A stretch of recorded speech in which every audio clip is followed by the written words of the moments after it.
వాడిని ఏ మాత్రం తక్కువ అంచనా వేయకండి. ఒక కార్పొరేటర్ ని తీసుకురావచ్చు, కానీ స్టేట్ కి సీఎం లెక్క నుంచి తీసుకొస్తాడంట. ఇలా మాట్లాడే మేయర్ ఎలక్షన్ లో ఓడిపోయాం. ఈసారి మీరు ఓడిపోతే గానీ మీకు తెలిసి రాదు. మీ చావు మీరు చావండి. ఏంటి ఎక్కడికి రేయ్, వాడి పార్టీని వదిలేసిపోయిన అందరినీ అర్జెంట్గా రమ్మని చెప్పు, మాట్లాడాలి. ఇకపైన మీ జీవితాల్లోకి వెలుగొస్తాను. నేను గెలవగానే మీ అందరికి మంచి మంచి పదవులు ఇస్తాను. అంగబలం, అర్థబలం నేనిస్తాను. కానీ నేను చెప్పింది చేయాలి.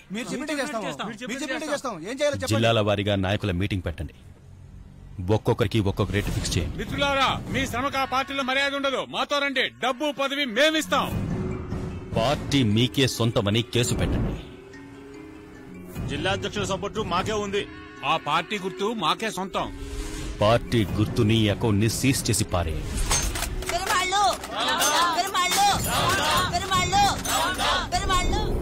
ఆ పెరుమాళ్ళు రాజకీయంగా అనాథ అవ్వాలి.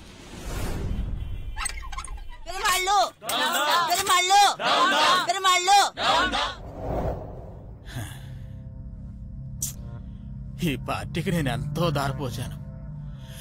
ఎవరికి ఇలా అయిపోయింది ఏంటన్నా?